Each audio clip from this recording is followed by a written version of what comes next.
Bom, então esse é o DICOM, Grupo de Estudos de Direito Contemporâneo.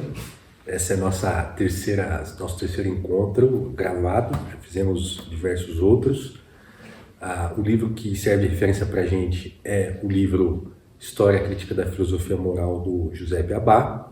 E hoje a gente vai seguir o nosso roteirozinho e entrar um pouco mais agora dentro daquela perspectiva dos pontos de vista, né, de primeira pessoa, segunda pessoa, terceira pessoa, e dos 5 tipos de ética que o Abá vai trazer.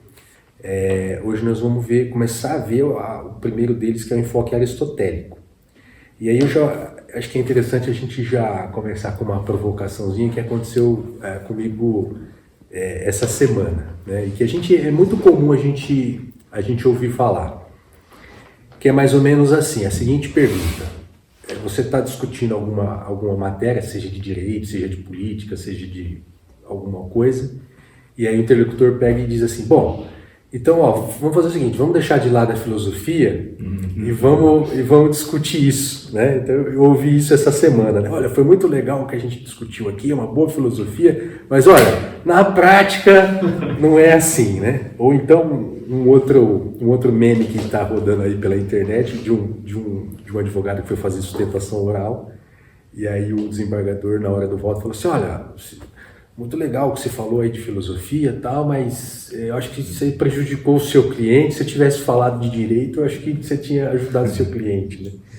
Então, assim, eu começo com essa provocação para a gente pensar nisso, né? Quer dizer, quando a gente fala de filosofia, a gente está falando de alguma coisa assim abstrata, meramente contemplativa, meramente de especulação, ou a gente está falando de alguma coisa concreta, alguma coisa prática? E aí, quando a gente vai tratar do direito e da justiça, portanto, a gente pode fazer essa separação. Olha, vamos deixar de lado um pouco a filosofia e vamos falar só de direito, né? Será que é possível isso, né? E o capítulo de hoje, ele parece que ele dá umas pistas, né, para a gente como responder isso daí. Porque nessas páginas que a gente leu, né, para esse encontro, a gente vai perceber que realmente existiram filosofias, que ainda remanescem até hoje, que parece que justificam esse ponto de vista, né? Porque são filosofias que ficam só no mundo ideal, só no abstrato, e aí acaba fazendo jus a esse tipo de crítica, né? E quando a gente vê a filosofia aristotélica, a gente percebe que não, que a filosofia aristotélica é uma filosofia prática, que faz exatamente o contrário, quer dizer, que conecta o ideal de verdade, de justiça, de bem, com questões muito práticas que ele vai chamar da polis, né? Do ethos da polis. Então, o Abá aqui começa lembrando que lá na Grécia Antiga existiam discussões a respeito de problemas práticos mesmo da polis, né? Quer dizer, da cidade. Problemas do tipo, problemas de convivência e problemas de colaboração. Problemas que a gente vive até hoje também, problemas de convivência e colaboração. Só que naquela época, na Grécia Antiga, ali pelo século VIII antes de Cristo, vigorava, o Abá vai destacar isso, uma ética, um ethos, que era pautado nos poemas homéricos, né? Então, quer dizer, aquela narrativa homérica, aquele tipo de vida, aquela visão do herói homérico, com aquelas virtudes homéricas. Então, com base naquilo ali, os cidadãos ali gregos buscavam resolver esses problemas práticos, né? Só que se percebeu que isso foi cada vez mais se tornando insuficiente, vamos dizer assim, né? E aí, começou-se a discutir como resolver isso, né? E aí surge então a ideia de lei. Quer dizer, nós precisamos de uma lei para definir como vamos resolver esses problemas, essas questões, porque os poemas homéricos já não são mais suficientes, né? Então surge essa ideia de você buscar respostas ou oferecer determinados modelos de comportamento com base simplesmente na lei. Um modelo que o Abba vai dizer que é um modelo precário, né? E a gente percebe que ainda hoje existe ainda essa tendência de achar que a lei vai pautar os comportamentos e vai resolver os problemas da sociedade, né? Até essa semana a gente discutiu no nosso grupo do WhatsApp, né? Alguns municípios que andaram aprovando normas, né? Editando decretos a respeito da utilização de máscaras e por conta desse retorno aí dos índices de infecção do Covid. Só que o que veio diferente agora é que veio como recomendação, né? A gente até discutiu no grupo, né? Então, quer dizer, a gente percebe que tem uma coisa diferente, tem uma coisa mudando. A gente está falando de que lei, que tipo de lei que é essa que a gente está falando? É essa lei lá dessa época grega?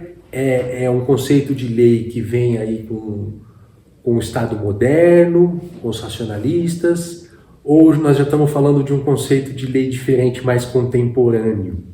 Que lei? Porque a gente já ouviu da boca de estudiosos, professores e, enfim, do direito, dizendo assim, não, mas isso não é norma jurídica, porque é uma mera recomendação. Então quer dizer que um decreto que dá uma recomendação, portanto não é obrigatório, ele deixa de ser uma norma jurídica, né? A gente começa a perceber alguns mecanismos, alguns instrumentos novos, né? E aí, voltando lá para o nosso Abba aqui, que ele começa lá na Grécia, ele vai dizer o seguinte, que o Sócrates vai denunciar isso para dizer, olha, a lei não vai resolver essa questão. A lei por si só não vai resolver isso, isso é precário. Por quê? Porque a lei, como simples, vamos dizer assim, técnica ou simples retórica, como instrumento de persuasão para você obter um consenso, ela é, vamos dizer assim, entre aspas, neutra, né? Ela não se busca a justiça, né? Não se busca a verdade, o bem. Então, parece que isso não é adequado, o Sócrates já denunciava, né? E aí ele usa a expressão aqui, o Abba usa essa expressão, né? Que essa técnica retórica seria ambivalente. Ele usa exatamente esse termo, né? Quer dizer, você serve para o bem, mas serve também para o mal e para a realização da injustiça. Então, a gente começa a perceber, e aí trazendo isso para o mundo do direito, porque a finalidade do nosso grupo não é estudar filosofia, mas é pegar a filosofia, tentar ver como é que a gente pode fazer um bom uso da filosofia para raciocinar em cima do direito, né? Então, trazendo isso para o direito, a gente começa a perceber o seguinte: a lei por si só, nessa concepção, ela é neutra, né? Quer dizer, ela não vai ter necessariamente, por conta só da retórica e só da busca do consenso, ela não vai ter por si só um conteúdo.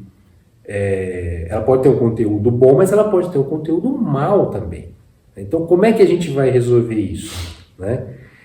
E aí, logo a seguir a Sócrates, vem Platão, que vai também fazer algumas conexões em relação à lei, à finalidade da lei, e aí vai dizer, por exemplo, que só a polis, só a cidade é que pode ordenar o indivíduo, e aí ele vai ver a lei sob esse ponto de vista ordenador, né? E vai dizer que ele vai dizer assim, né, que a ideia de ordem das partes no todo, a ideia de um bem maior, um bem abstrato, um bem ideal, né, que seria resultado do saber dos filósofos, que são aqueles que, afinal de contas, devem governar, né? Então, o Platão vai defender que as leis elas devem representar o governo dos filósofos. E aí a gente já começa a perceber o seguinte, e o Abba vai trazer, né, quer dizer, essa ideia platônica é a ideia de um saber inato, de um saber dedutivo e prévio à experiência. Isso a gente já viu quando a gente falou daquelas 3 escolas ou tipos de pensamento jurídico, né? Enciclopedista, genealogista e o da tradição, o aristotélico tomista, a gente já começa a perceber o seguinte: quando a gente está diante de um tipo de pensamento como esse, dedutivista, a gente consegue fazer aquela correlação com quem? Com os enciclopedistas, né? do McIntyre. Hoje está aqui o Toniolo aqui. Representando o McIntyre. Grande. Então, a gente percebe o seguinte, que voltando àquela provocação lá do início, quando alguém fala assim, bom, então vamos parar de falar de filosofia e vamos resolver o problema, não deixa de ter razão quem pensa dessa forma. Por quê? Porque no fundo ele está falando desse tipo de filosofia, né? De uma filosofia idealista, uma filosofia platônica, né? Meramente dedutivista, e que vai representar quem? Exatamente esse ponto de vista, ou melhor, esse tipo de pensamento jurídico, que é o pensamento enciclopedista, né? E aí realmente parece que fica desconectada a filosofia do direito, ou a filosofia da realidade, né? Nesse pensamento platônico. Mas o que o Aristóteles vai fazer exatamente vir, vamos dizer assim, sair um pouco desse abstrato e vir para o mundo real, para a realidade, para a experiência. E a partir desse pensamento dele, a gente vai começar a perceber a importância da filosofia para o direito. Por quê? Porque ele vai conectar o abstrato ao concreto, né? O ideal à polis, né? Ao ethos da polis. E aí, o que o Aristóteles vai fazer é exatamente fazer essa conexão que o Platão havia separado antes entre a ideia e a realidade. E Aristóteles vai fazer essa conexão, vai conectar a ideia com a realidade. E vai, de certa forma, afastar essa estranheza que havia em Platão entre a filosofia e a polis. Como se fossem coisas distintas, né? A cidade ideal é uma coisa, a justiça está aqui, o bem está aqui, enfim, o que é a verdade está aqui e a cidade está do outro lado. E uma coisa não é possível de se misturar, não é possível alcançar na polis a verdade. O Aristóteles vai resgatar um pouco isso. Então, o Aristóteles vai dizer o seguinte, que na polis, um cidadão concreto, né, todos nós, de carne e osso, nós podemos ter o que ele vai chamar de opiniões verdadeiras. Quer dizer, a gente pode alcançar a verdade. Aqui na polis, aqui na cidade, aqui no mundo e na realidade. Diferentemente de Platão, que vai entender que a gente só poderia buscar ou só poderia alcançar a verdade no mundo ideal, né? Então a gente já começa a perceber essa mudança de perspectiva em Aristóteles, que vai valorizar o quê? Vai valorizar exatamente a prática, né? Então, quando a gente for pensar, já tentando responder essas perguntas iniciais, né? Podemos deixar a filosofia de lado? Depende de que filosofia a gente está falando. Se a gente está falando de uma filosofia idealista, platônica, aí talvez não sirva para muita coisa mesmo. Mas se a gente estiver falando de uma filosofia aristotélica, uma filosofia que parte da experiência, que parte da prática, a gente vai ver que não é possível desconectar uma coisa de outra, né? Quando eu dou uma opinião, quando eu tento buscar fazer uma lei justa, quando eu tento encontrar a justiça, dizer o que é o direito, não tem como eu fugir da experiência prática e não tem, portanto, como eu fugir da filosofia, né? Ética da primeira pessoa, né? Que a gente já viu. Exato, ética da primeira pessoa, isso mesmo. E aí ele vai dizer assim, o homem aristotélico, ele não deduz por amnese, né? Quer dizer, ele faz uma abstração da experiência sensorial. Mais uma vez, aquele conceitozinho lá atrás do duplo movimento, quer dizer, você parte da experiência, faz a abstração e depois volta, né? E aí, com Aristóteles, o Abba vai dizer assim, ele abandona aquilo que é homogêneo e a unicidade, o que é único, que é bem platônico, né? E é bem enciclopédico no direito, Por isso que no direito um pouquinho mais, vamos dizer assim, do Estado moderno, até muito recentemente, coisa de 10 anos atrás, 15 anos atrás, o nosso direito era um direito que valorizava o ponto de vista enciclopedista. Por quê? Porque valorizava esse tipo de pensamento, a homogeneidade e a unicidade. Quem que fazia sucesso? Os manuais, a gente falou disso nos últimos encontros. Então existiam manuais de direito, né? Quer dizer, os grandes pensadores do direito que diziam de cima para baixo, de forma dedutiva, o que era o direito, e o direito era aquele ponto final. E a gente começou a perceber que a doutrina, a jurisprudência, o pensamento contemporâneo começou a criticar, a ver, poxa, mas não está batendo, não está encaixando isso daqui, né? Como assim? Então é só um pensamento único, só tem uma resposta, é só o dono da razão, só o doutrinador que vai dizer o que é certo, o que é justo, o que é verdadeiro, né? E aí, a gente já viu isso também nos últimos encontros, a solução que eles vão oferecer é uma que a gente não vai concordar, né? Que pelo menos o pensamento aristotélico, tomista não vai dizer, olha, está errada essa solução, mas o diagnóstico está certo, né? Porque é o diagnóstico que está dizendo assim, olha, esse pensamento, essa filosofia é uma filosofia platônica, meramente é uma resposta homogênea e uma resposta única. E para uma sociedade que cada vez mais é complexa, cada vez mais é plural, cada vez mais tem, vamos dizer assim, pontos de vista, ou visões, ou anseios diferentes, acaba entrando em choque cada vez mais, né? E aí o Aristóteles vai acolher o quê? Aquilo que é heterogêneo e aquilo que é múltiplo, né? A multiplicidade. E aí acabam os manuais, acabam os grandes doutrinadores do direito e a gente... Só que acaba em termos, né? Quer dizer, o que eu quero dizer assim, que acaba sendo insuficiente para dar as respostas que é uma sociedade complexa, tecnológica, uma sociedade da informação, uma sociedade com uma velocidade incomum, ela não vai conseguir dar, né? Então a gente vai precisar de outros mecanismos. E aí, tudo isso coloca em xeque o quê?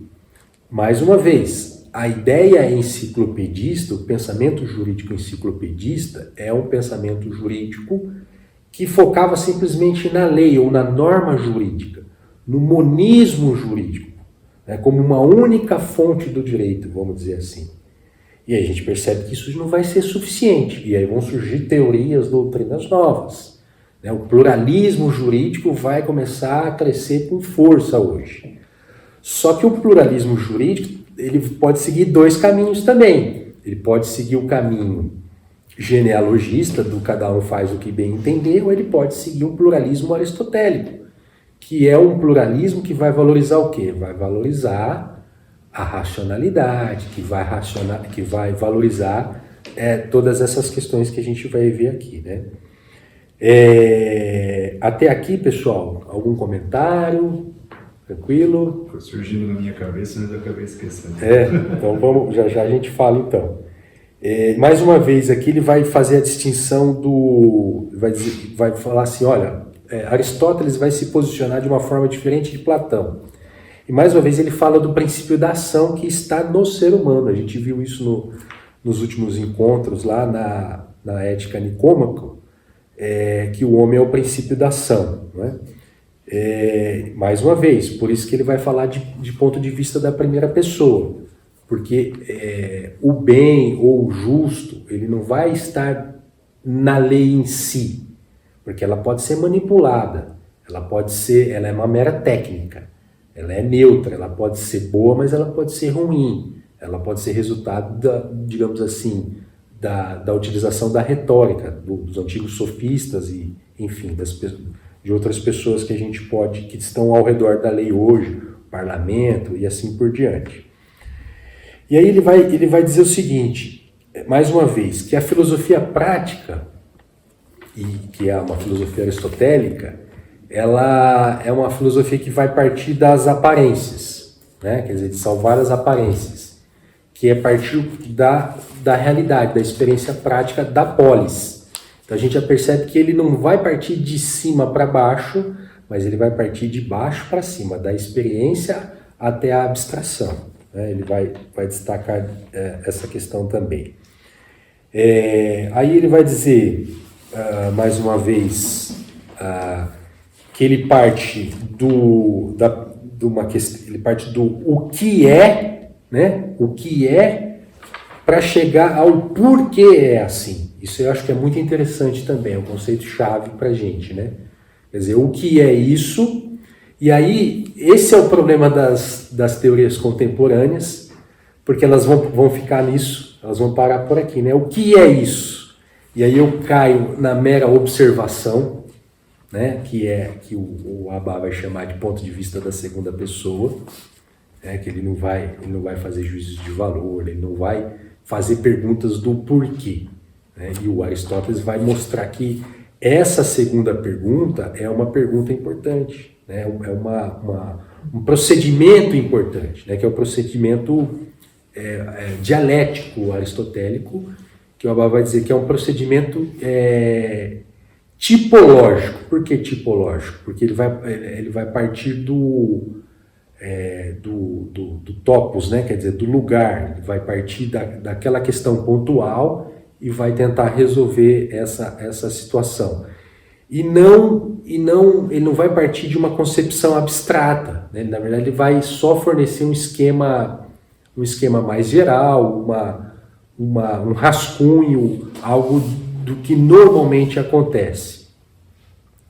Então, com Aristóteles, a filosofia, ele usa essa expressão, a filosofia reencontra a polis. E aí, tentando responder as perguntas que a gente fez no começo, né? Quer dizer, deixando de lado a filosofia, vamos aqui cuidar do que interessa. Se a gente for pegar a filosofia aristotélica, a resposta vai ser, opa, não dá para separar. Quando a gente está resolvendo isso aqui e agora, a gente está filosofando, né? Não é algo apartado. E ele usa essa expressão, reencontra a polis, né? Eu achei bem bacana também. Tem um ponto que eu confesso que foi uma das coisas que mais me chamaram a atenção, que foi aquilo que está descrito ali na página 53. E é uma das coisas assim, talvez seja a exceção da exceção, porque é aquela parte que ele está falando do impacto dos poemas homéricos na polis. Isso me vem porque o que nós estamos vivendo hoje é o impacto da produção das histórias, das narrativas que estão sendo produzidas ali, o quanto elas impactam a nossa polis e o quanto isso reflete no direito. Nós temos hoje, acho que, 2 pontos ali que nós precisamos entender e distinguir bem. O primeiro ponto é que a sensação que eu tenho é que nós não conseguimos... Aristóteles é parte do sensível. Nós não conseguimos ver muito bem o sensível hoje. Por mais que nós tenhamos hoje, na nossa sociedade, um excesso do sensível, um excesso do olhar, um excesso relacionado à fala. Então, se a gente procurar alguma coisa no YouTube, a gente vai achar de todos os assuntos. No olhar sempre tem alguma coisa chamando atenção. No tato sempre tem alguma coisa chamando atenção. A gente tem esse excesso, ao mesmo tempo que a gente não sabe contar histórias. É muito difícil nós encontrarmos hoje boas pessoas que sabem contar boas histórias, tendo uma narrativa boa, tendo a retórica boa. Então, acho que esse é o primeiro ponto, isso reflete na polis. O segundo ponto, que mesmo as narrativas ruins, ela reflete na polis. Então, você vê as discussões que nós temos hoje na sociedade, em relação muito daquilo que nós discutimos em relação às minorias, em relação a isso, em relação àquilo, que mais uma vez eu tomo do ponto de vista que o diagnóstico muitas vezes ele é bem feito, só que o resultado não. Só que eles tentam empurrar uma narrativa que ela é mal contada, que quando a gente vai ver, fala assim, gente, eu estou até entendendo o ponto de vista que ele está querendo aqui. Eu estou entendendo o que a sociedade está falando que realmente é um erro. Só que ele está contando de uma maneira tão mal que existem pontos aqui que viram espantalhos, que isso está refletindo na nossa polis. Os argumentos estão descendo para nós goela abaixo. E não faz sentido, a coisa não bate. A narrativa, a retórica, ela não está batendo, tem alguma coisa muito estranha. Então a gente está, vamos dizer assim, a nossa polis hoje está num vale de estranheza. E isso reflete o direito também. Quando nós vemos algumas situações que a gente fala assim, gente, é um julgamento político. Por causa de uma narrativa. Não é um julgamento, não é nem aquele enciclopedista. Talvez se fosse enciclopedista, o resultado sairia melhor nessa situação. Se tivesse talvez uma coerência aqui, sairia melhor, mas nem isso. Por quê? Porque está em cima dessas narrativas. Então, quando eu vejo, por exemplo, essa questão dos poemas homéricos, que ele fala aqui, poxa, existe uma história, existe uma cultura, existe uma narrativa. Bem ou mal estava imperando na época ali e fazia as mudanças naquela polis. Hoje, nós temos as narrativas e elas não estão batendo, não estão fazendo muito sentido. E isso está causando uma séria confusão, inclusive dentro do direito. É a percepção que eu tive. Eu parei nesse parágrafo, fiquei ali. Ele parece ali ser apenas um parênteses ali que o Abali coloca. Mas eu fiquei nesse parágrafo, fiquei pensando, fiquei raciocinando. Eu falei assim, gente, boa parte desses problemas das polis que a gente tem hoje parte dessas questões de narrativa, parte da questão das histórias. Por esse distanciamento, né? Sim. Às vezes a narrativa, quer dizer, se fosse uma boa narrativa, excelente. O problema é que é uma narrativa que não reflete a realidade. Ela distancia da realidade, é óbvio que isso vai influenciar no direito. Se o direito ele se baseia em algo que não é realidade, ele vira uma ficção, ele vira algo que não corresponde à filosofia. Ou seja, se eu estou entendendo o que você está falando, a gente está diante de um problema, vamos dizer assim, está tendo um problema no próprio sentido humano, na própria sensibilidade. A gente não está conseguindo perceber o que de fato está acontecendo, né? Quer dizer, não é nem uma questão de juízo de valor, que seria um segundo momento, como resolver. É um problema de diagnóstico, de tentar o que está acontecendo realmente, né? Acho que parece que é isso que você está dizendo. É isso, porque quando a gente vê Aristóteles está falando assim, gente, olha, o sensível, a experiência do passado e o que nós temos no presente é aquilo que nós diagnosticamos, aquilo que está ocorrendo para nós chegarmos a um bom resultado. E isso acrescenta todo o passado, todas as virtudes, todos os pontos. Nós vamos caminhar dessa maneira. Então faz sentido isso. O que nós temos hoje de dificuldade é, poxa, parte do diagnóstico faz sentido, outra parte não faz sentido, isso daqui está estranho, e eu não estou entendendo nem o que está estranho. Gente, tem parte que está acontecendo, então a gente não sabe tomar esse diagnóstico. Aí quando nós entramos nesse sensível do Aristóteles, a nossa sociedade hoje ela fica, entre aspas, quase esquizofrênica. Porque ela não está entendendo direito o que está acontecendo. Então, se nós quisermos uma solução jurídica da coisa, entre aspas, para o direito, quando nós nos voltarmos para Aristóteles, e nós, conforme a nossa leitura, nós vamos nos voltando a esse olhar aristotélico da coisa, nós temos que corrigir o primeiro ponto de Aristóteles, que é o estar na polis e o entender toda a situação, porque senão nós não conseguimos dar nem o primeiro passo ali dentro da filosofia aristotélica.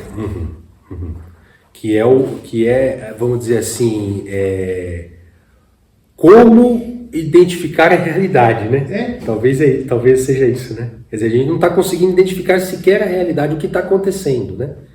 E talvez tenha um pouco de influência para isso, essa característica que é muito nossa de homens contemporâneos, da gente viver um pouco descolado da natureza, vamos dizer assim, né? As coisas hoje parece que são artificiais e a tecnologia, de certa forma, contribui um pouco para isso, né? É como se a gente já tivesse...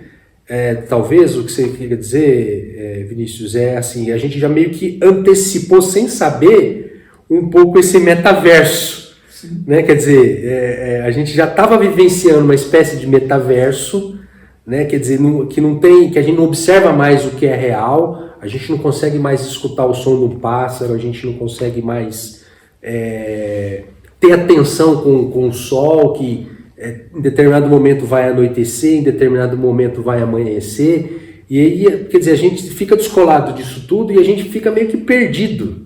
Né? Não sei se é mais ou menos isso que você está falando, mas realmente bastante interessante. Mas acho que você ainda vai chegar nesse ponto. Para mim, o ponto ali é a falta da base filosófica aristotélica das virtudes. Sim. Eu acho que é o ponto que você vai chegar. Sim, então, causa possa. Sim, também. Quer dizer, e aí, diante desse cenário, se você for se apoiar apenas e tão somente na lei, quer dizer, se você não consegue se apoiar, se você não consegue identificar nem o que é real, né? Quer dizer, se você não consegue nem parar para escutar o som da natureza, se esse é um som de um pássaro e distinguir o som do pássaro do som de um sapo, ou de um grilo, ou de...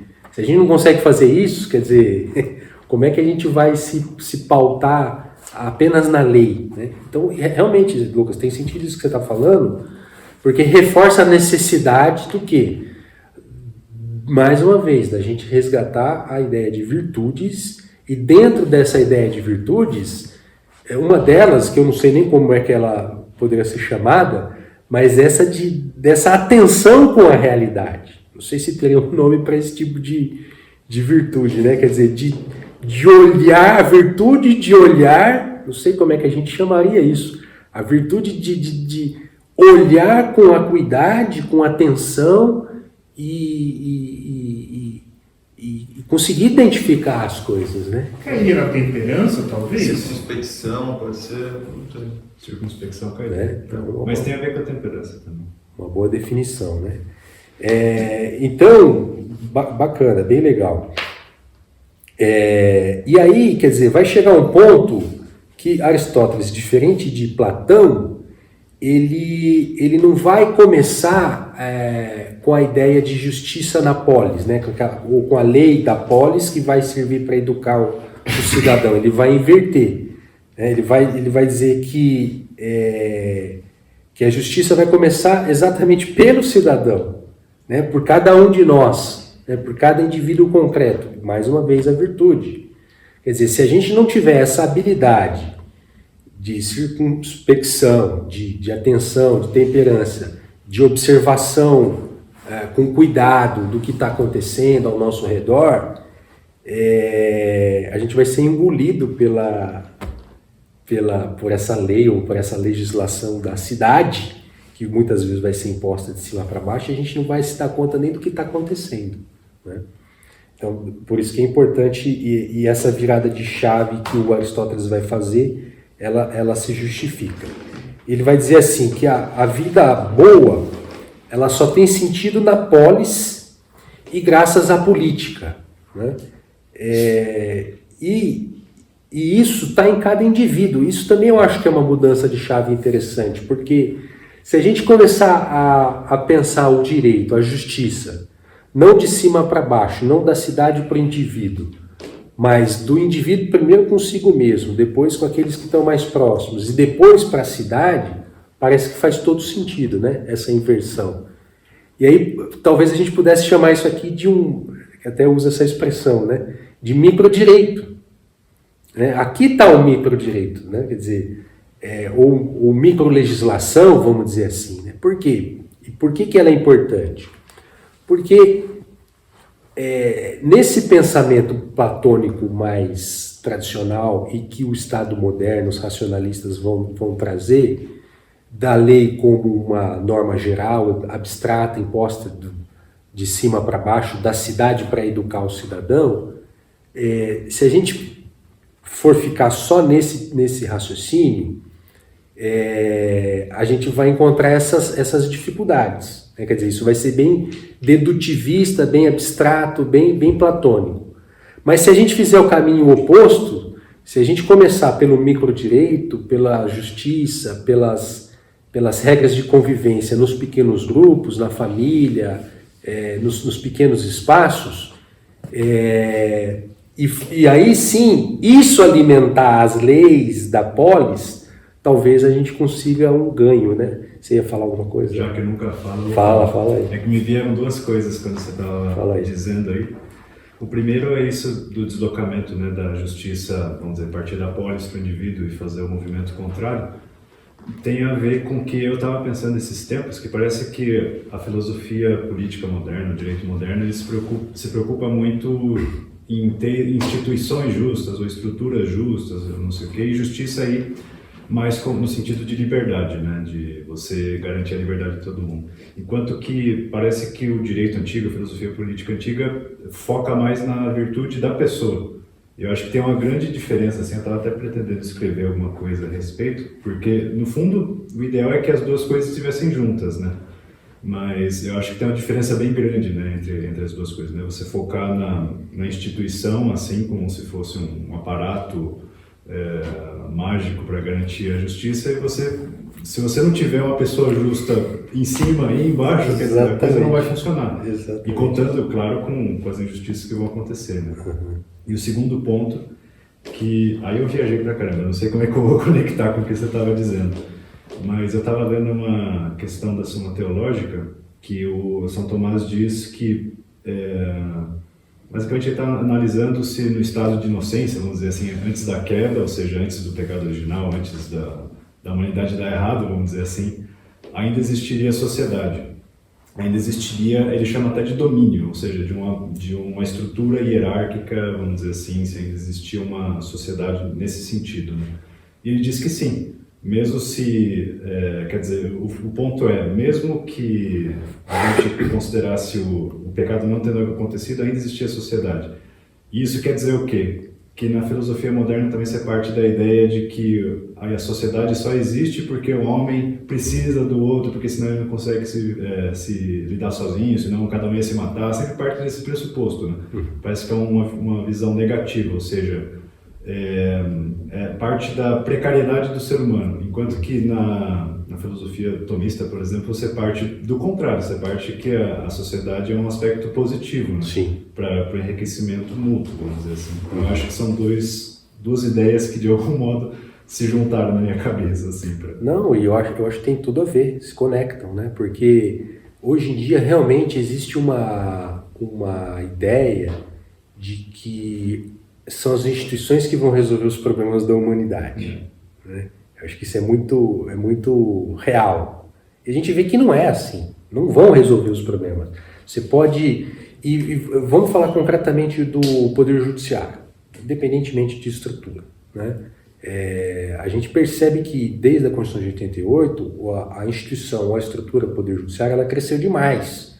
O Poder Judiciário prometeu muito e me parece que hoje não consegue entregar tudo o que prometeu, né? Então, no sentido assim, olha, nós vamos fazer uma instituição, nós vamos estabelecer direitos, aí tem uma carta enorme de direitos, todo mundo tem direito a um monte de coisa, né? Um monte de situações, e aí as pessoas falam, opa, ok, beleza, então eu quero isso, e aí vão atrás, e aí existe uma demanda enorme que o Poder Judiciário não dá conta, e aí hoje já se começa a falar em meios alternativos ou adequados de solução de conflito, exatamente para sair do Poder Judiciário, porque o Poder Judiciário não deu conta, né? Essa é uma realidade também, né? E mesmo quando dá conta, tem essa questão que você está dizendo, quer dizer, da qualidade, né? Porque o fato de você ter o judiciário ali por si só não é garantia de que aquela decisão é justa, muito pelo contrário, pelo fato de ser uma decisão muitas vezes imposta, e ela é imposta naturalmente, diferente dos meios alternativos de solução de conflito que as partes acabam conseguindo chegar numa solução consensual. Ali é uma decisão imposta do Estado juiz, né? E que muitas vezes, em vez de pacificar, acaba, muito pelo contrário, criando um conflito ainda maior, uma bomba relógio, muitas vezes. Né? Por quê? Porque aquela decisão, aquilo que Sócrates falou aqui no começo, né? Quer dizer, a decisão judicial por si só ela não é sinônimo de justiça, muito pelo contrário, ela pode ser injusta, às vezes flagrantemente injusta, né? E aí a gente acaba tendo que falar, não, mas existe essa instituição ou essa lei e ela vai realizar a justiça, mas ela não vai realizar a justiça muitas vezes, né? Porque a justiça realmente não está só na instituição. A instituição não é um ente diferente, um ente que por si só não é um semideus, um demiurgo, alguém que vem aqui na Terra e fala, olha, a partir de agora vamos resolver os problemas. Não é. A justiça tem pessoas de carne e osso. E se essas pessoas de carne e osso não tiverem virtudes, não forem pessoas, homens, mulheres, virtuosos, essas decisões vão ser o quê? Injustas, né? E com relação ao segundo ponto, é interessante, Toniolo, porque questão até da autoridade, né? Quer dizer, da sociedade e também da autoridade, né? Quer dizer, você está dizendo, a sociedade seria necessária, né? E a autoridade também, de certa forma, porque alguém precisa ali, né? Dentro de casa, alguém precisa ali dar uma palavra final. Tudo bem, você tem o consenso, você tem a discussão, mas né, num grupo, alguém precisa, de repente, ali ter uma palavra final. E é bem isso, quer dizer, e aí entra um pouco de antropologia também, né? Quer dizer, que tipo de antropologia a gente vai adotar? Essa antropologia que prevalece hoje no direito é uma antropologia de Hobbes, que é uma antropologia do homem mau, né? Do homem que precisa ser controlado de cima para baixo pela lei. Essa é a antropologia do direito, né? Do homem mau, que as pessoas não são capazes de viver em sociedade de forma espontânea, mas elas são forçadas, elas são obrigadas a viver em sociedade para não se matarem, né? Que aí entra o estado Leviatã, etc. E tal, né? E já a antropologia tomista, não. A antropologia tomista é e eu acredito que também é aristotélica, né? De certa forma, não é só tomista, mas é aristotélica também, o aristotélico tomista nesse ponto, nem sempre vão coincidir, mas nesse caso eu acho que coincide. É uma antropologia do homem bom, né? Não do homem bom de Rousseau, né? Do homem que precisa de um contrato para exatamente, né? Quer dizer, apaziguado. Exato, quer dizer, o homem que é capaz de fazer coisas boas, mas também que erra, que também faz coisas más. Esse me parece que é a antropologia mais tomista, né? E que é a antropologia que a gente não digamos assim, não vê com frequência no direito, né? Porque o direito ele só mira, ele só enxerga o homem mau, o homem que tem que ser controlado, punido.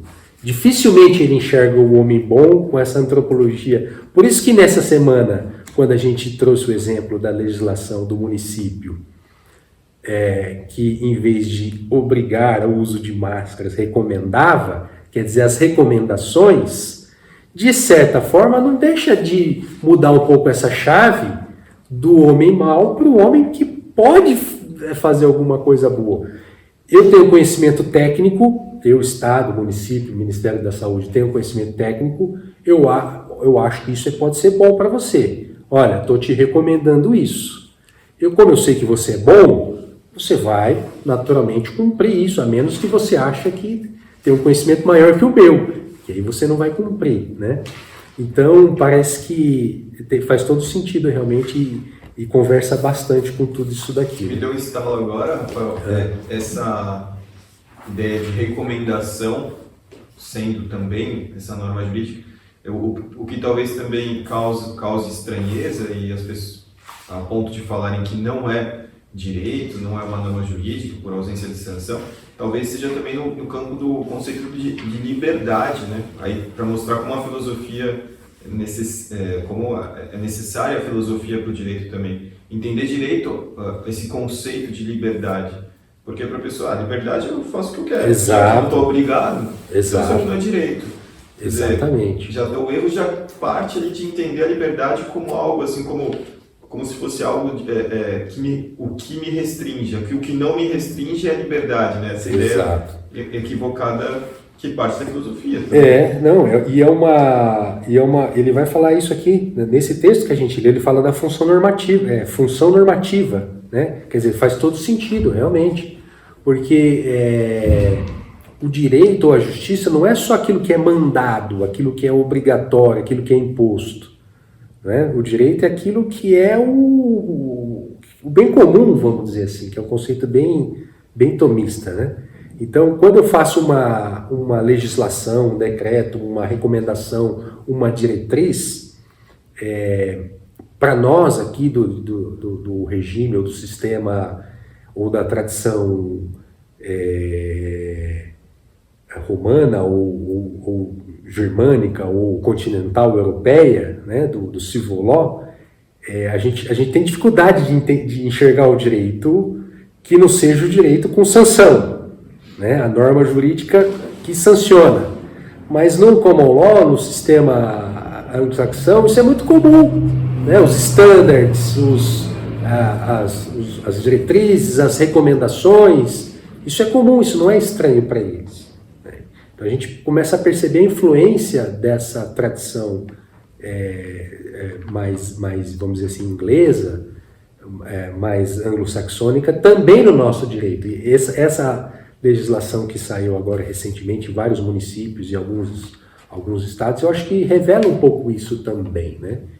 E muda essa chave, né? Quer dizer, do homem mau, que só vai fazer se você sancionar, se você impuser, se você mandar, se você penalizar, se você punir, para esse homem que, olha, estou te mostrando aqui o que é o bom. Você consegue compreender, né? Você consegue fazer isso daqui porque é bom e não só porque é lei, né? Que aí é um homem crático, né? Se não é proibido, é permitido, né? Exato, que é o que o Lucas está dizendo. Né? Porque a gente tem muito nessa concepção jurídica do civil law, do império da lei, que não deixa de ter essa influência, essa origem platônica, é muito isso.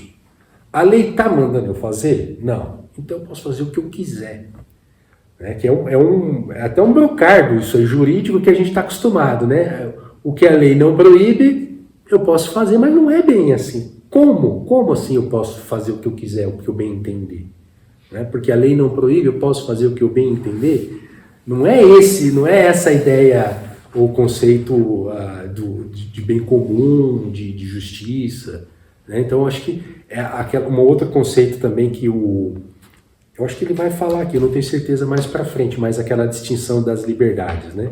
Liberdade da indiferença, né? A liberdade, você fala, olha, se a lei não me proíbe, eu faço o que eu quiser. Então, se eu quiser botar fogo aqui, destruir as coisas aqui minhas, eu vou fazer e não importa, né? Quer dizer, e a outra liberdade que é a liberdade, acho que é a liberdade de qualidade ou liberdade de excelência, né? Quer dizer, eu sou livre para fazer, a lei não está me mandando fazer nada, eu sou livre, mas é óbvio que eu não vou ficar fazendo fumaça no fundo de casa e à toa, ou, né? Embora a lei não proíba, né? Quer falar alguma coisa? Não, eu só tô pensando. Tá raciocinando, tá jóia. E aí, já quase caminhando para a última parte, para o final, já está acabando o nosso tempo aí, né? Ele vai falar de novo da frônesis, né?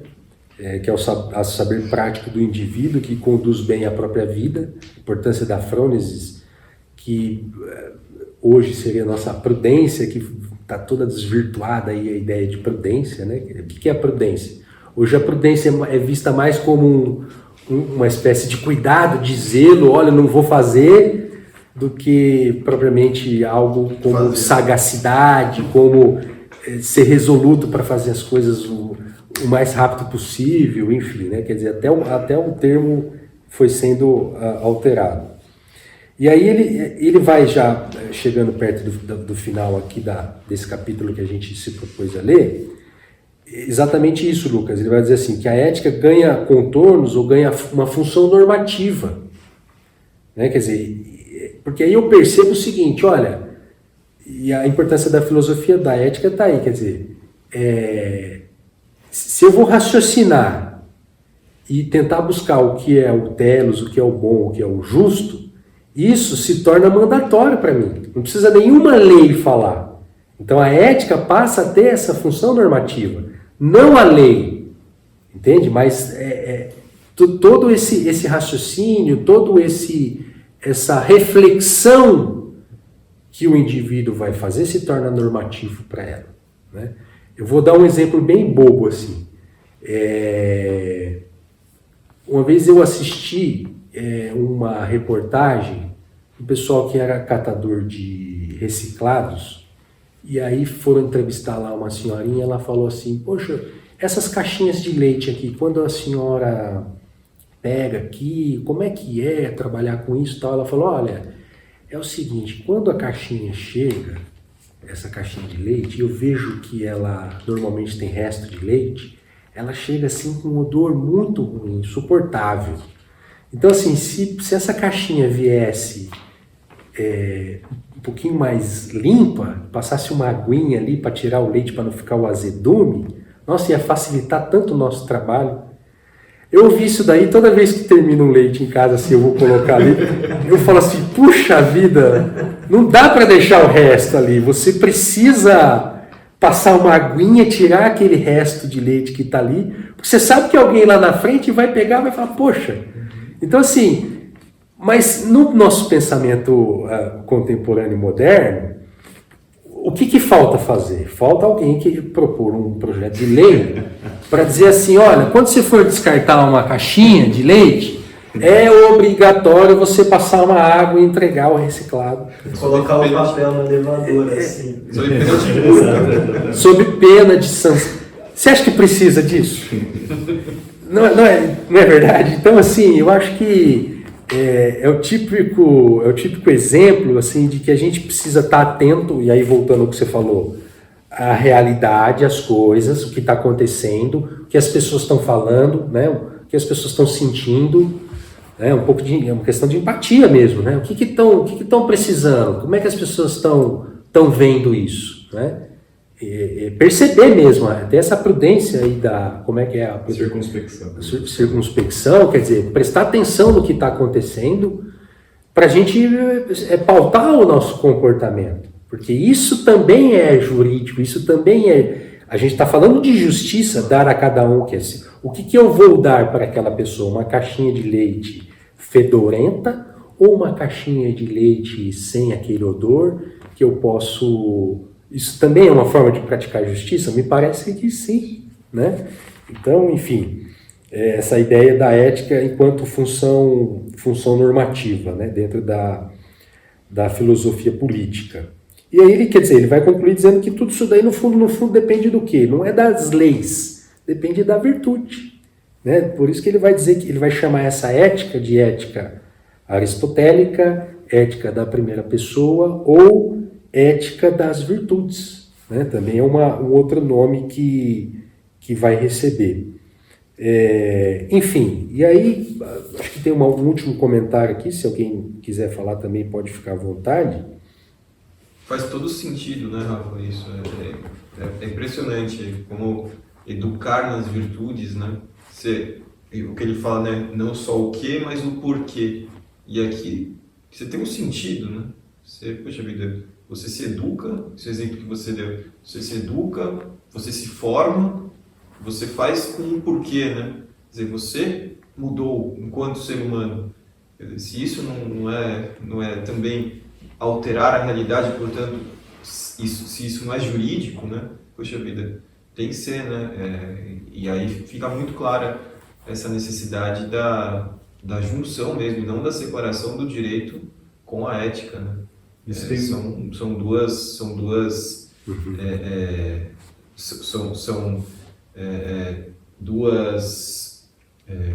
como que se diz assim? Diagrama, não é? Que você está querendo dizer? Que não pode ser diametralmente oposto, pelo contrário, eles têm que se convergir, né? O direito e a ética têm que sempre se convergir. Tem agora esqueci o que eu ia dizer. Não, sim, mas isso tem a ver também com a separação que a modernidade faz entre autonomia e heteronomia, né? Que, quer dizer, no fundo a heteronomia é aquela lei que vem de fora, pode ser lei jurídica ou mesmo a lei divina, né? Quer dizer, uma coisa fora de mim, no fundo eu queria outra coisa. E a autonomia parece que é oposto a isso, mas no fundo você agir moralmente de um modo virtuoso é você meio que incorporar as duas coisas, quer dizer, uma coisa que é objetivamente boa, só que eu assumo como minha, então é como se fosse autônomo e heterônomo ao mesmo tempo. Não sei se faz sentido, mas assim, no fundo me parece que é a solução. Não, porque se você não assume, se você não compreende aquilo como justo e não assume como seu também, você vai ser eternamente um encrático, Exato. né? Um cumpridor de leis. No fundo eu não queria. No fundo eu não quero fazer isso, mas eu vou fazer porque a lei está mandando, a norma heterônoma, né? Quer dizer, algo de fora está mandando, mas eu não quero fazer isso. Né? E aí um direito simplesmente voltado para o homem encrático, ele não vai evoluir nunca. Não cumpre a função. Não cumpre a função. Né? Quer dizer, e aí vai... E por isso que essa ideia, talvez, platônica, né, da lei educar, ela não vai funcionar direito. Né? Vai ficar faltando alguma coisa. Né? Por quê? Porque não vai haver essa compreensão, essa autoformação de você entender, absorver. E aí, quer dizer, isso que é legal, porque quando você compreende, você não só cumpre, Vinícius, como você é capaz de melhorar aquilo. Você pode evoluir naquilo. Quer dizer, vem uma coisa, você entende, opa, legal, concordo. E você devolve de uma maneira melhor. Vai fazendo uma retroalimentação. Né? Quer dizer, e aí faz todo sentido isso que o Abba vai dizer aqui, de que não só as leis educam o cidadão, né? Mas como o cidadão vai educar as instituições, voltando ao que você falou. E aí sim você faz as instituições melhores. Né? Porque eu não vou ficar fazendo guerra com a instituição. A instituição vai impondo e eu vou fazendo guerra com a instituição. Né? Porque eu tenho hoje em dia se tem duas posturas, né? Ou eu aceito como homem encrático e cumpro emburrado o que a instituição está me determinando, ou eu vou para cima da instituição. Né? E se esquece dessa terceira postura, que é de compreender, incorporar, falar, opa, isso aqui é bom, justo, eu vou fazer, olha, inclusive eu tenho uma sugestão para melhorar. Né? Você ia falar... Eu acho que tem 3 pontos ali bem rápidos. A primeira, que está ali na página 61, que fala da vida boa, é interessante visualizar o quanto a própria palavra, essa expressão vida boa, boa vida, ela se perdeu durante todo o processo como a prudência, como outras palavras também. E você viver dessa maneira virtuosa, ela deveria gerar uma bondade e até assim... algo humano mesmo, como um gozo, como uma alegria mesmo. Poxa, eu chego no final do dia, eu fui virtuoso, eu cumpri aquilo que deveria ser cumprido. Então, por isso que você chega nesse ponto e fala assim, poxa, quando você chega naquele final do processo que você faz aquela balança, você fala assim, poxa, naquilo que dava para agir bem, eu errei durante esse processo em alguns pontos, mas a maioria ali eu sempre busquei ser virtuoso, procurei crescer, sempre procurei ir atrás, que gera essa questão da vida boa e talvez dá um certo gozo, certa alegria. Da harmonia, né? Quer dizer, a felicidade mesmo. Felicidade. Né? Isso independe até do resultado. Às vezes você pode ter feito a coisa certa e você não conseguiu o que você queria, mas ainda assim você já tem a recompensa que é você ter agido bem. Exato. Você pode perder o processo, perder a causa, não conseguir absorver o cliente ou etc, mas você fez bem, né? Quer dizer, e qualquer outra. O segundo ponto, eu acho que esse é o tema que eu mais estudei na doutrina social da igreja, que é o princípio da subsidiariedade. E é isso que nós estamos falando. Perfeito. Resolvendo um pouco. E eu gosto muito dos comentários que o Ramalhete ele faz. Poxa, como está resolvendo o problema da rua? Não está asfaltado? Talvez não dá para ficar esperando o Estado vir com asfalto. Quanto é que custa para a gente passar o asfalto aqui? Vamos visualizar, ou talvez o problema de um vizinho, o problema de uma praça, talvez está faltando cortar, uma pintura, alguma coisa.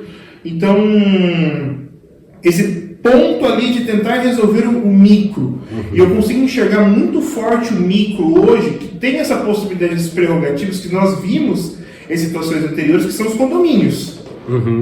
Então, os condomínios, eles são essas micro-sociedades que, principalmente, As regras internas, ela depende dos moradores ali. Então, poxa, dependendo do nível de virtudes daqueles moradores ali, pode se construir um condomínio muito harmonioso, inclusive. Você pode, só para um parênteses, você pode ter um condomínio como uma réplica do Leviatã, né, do microcondomínio Leviatã, né, que as pessoas estão ali se suportando, e aí um vai querer falsificar a assembleia, vai querer mudar o estatuto para ferrar o vizinho, para multar o vizinho, ou você vai poder ter um condomínio harmonioso, que as pessoas querem uma convivência, né, que buscam o bem comum e que ninguém quer ferrar ninguém, etc. e tal, né? Então, só fechando, mas e o terceiro? E o terceiro ponto, que eu acho que entra na questão normativa e da circunspecção, que entra a questão tecnológica, que é muito difícil nós termos essa circunspecção dentro da tecnologia. Vide o meu tema do mestrado que eu faço é proteção de dados. Como é que a gente vai falar para o homem comum, por exemplo, uma questão relacionada à proteção de dados, privacidade? É um mundo complicado até para quem estuda. Então, quando vem uma normativa que nem essa, é muito difícil você qualificar assim, mas eu estou sendo virtuoso com uma legislação que nem essa, até na própria página 61, que vai falando da questão do fim normativo para orientar a vida. Você fala assim, poxa, mas quando você fala de uma LGPD da vida, será que é um fim que está ajudando? Será que é um fim que não está ajudando? Para onde está caminhando? Aí vem os pesquisadores, começam a estudar, começam a verificar, tomada de decisão pela máquina, e você vai entrando nesse processo, até para dizer que a gente precisa do básico, de escutar os passarinhos, de compreender esse pequeno para chegar nessas questões complexas. E são complexas e são exigências nossas. São coisas que batem na nossa porta e que exigem respostas que muitas vezes nós não sabemos dar. O judiciário vai ser inundado cada vez mais com situações. Você vai definir, poxa, o que é a justiça em relação a dados? Que é uma coisa etérea, está no ar, está aqui dentro, mas não é físico, não é bater um carro, eu vou discutir de quem que é a culpa da batida do carro. Então, é aquela situação, poxa, quem está mexendo com tecnologia, e esse é um dos grandes problemas dos que estão trabalhando nesse meio, é que eles precisam dar 3, 4 passos atrás, entender primeiramente a realidade mais simples, a realidade palpável, a realidade daquilo que está acontecendo, os fins normativos básicos para chegar nesse tipo de avanço. Sem isso, ele vai se perder mesmo, porque é um emaranhado de coisas que até quem estuda, quem está se aprofundando, muitas vezes não compreende, porque a velocidade das coisas elas avançam muito rápido. Então, nesse ponto, quando fala de fins normativos, eu fico pensando na complexidade que chega nesses pontos tecnológicos. Legal. E o Estado, menos ainda, vai ser capaz de resolver isso. Né? Porque essas soluções vão surgir primeiro aonde? Na sociedade. Né? Vão surgir na academia, vai surgir, enfim, não vai surgir no Estado. Né? Tanto que a LGPD está falando de uma realidade, de uma situação, de tecnologia, que ela já vem sendo regulada muito, por autorregulação, muito antes da própria LGPD. Né? Quer dizer, a legislação brasileira, por exemplo, ela se baseou em modelo que você tem outros modelos. Tem o modelo europeu, você tem o modelo americano, e cada qual com finalidades diferentes. Né? E tudo isso daí se perdeu, sabe onde também eu vejo isso muito? Com a criação do Estado moderno e com o monismo estatal, o monismo jurídico, o fato do Estado ter centralizado tudo, morreu uma coisa que vou trazer para vocês também mais um autor que muitos aqui conhecem, que é o José Pedro Galvão de Souza, que nas faculdades, na minha graduação eu nunca ouvi falar, no meu mestrado na PUC, ele foi um dos fundadores da PUC, nunca ouvi falar, fiz todo o doutorado na USP, nunca ouvi falar, Escrevi sobre institucionalismo na minha tese de doutorado. Nunca ouvi falar, e aqui o que eu encontro nele? Institucionalismo. Né? Que é o quê? Que são essas normas, ou microdireito, que é aprovado, que é legislado dentro dessas organizações, dentro dos condomínios, dentro de determinados campos de tecnologia. Né? Aqui ele vai chamar de direito corporativo, mas ele também usa a expressão direito institucional, e a gente já falou disso aqui antes. Né? Então, daí a gente vê a importância, amarrando, né, com os encontros anteriores, do institucionalismo, né, do direito institucional, para muito além da mera norma jurídica estatal. Né? Quer dizer, precisamos investir nas virtudes. Né? Quer dizer, precisamos partir do cidadão, da polis, para as instituições maiores. Como? Através do direito institucional, é um caminho. Né? Um dia talvez a gente possa discutir mais isso, mas enfim. Então, acho que é isso. Encerrando, mais algum comentário? Tranquilo? Não. Tudo bem? Beleza. Valeu. Até a próxima. Valeu.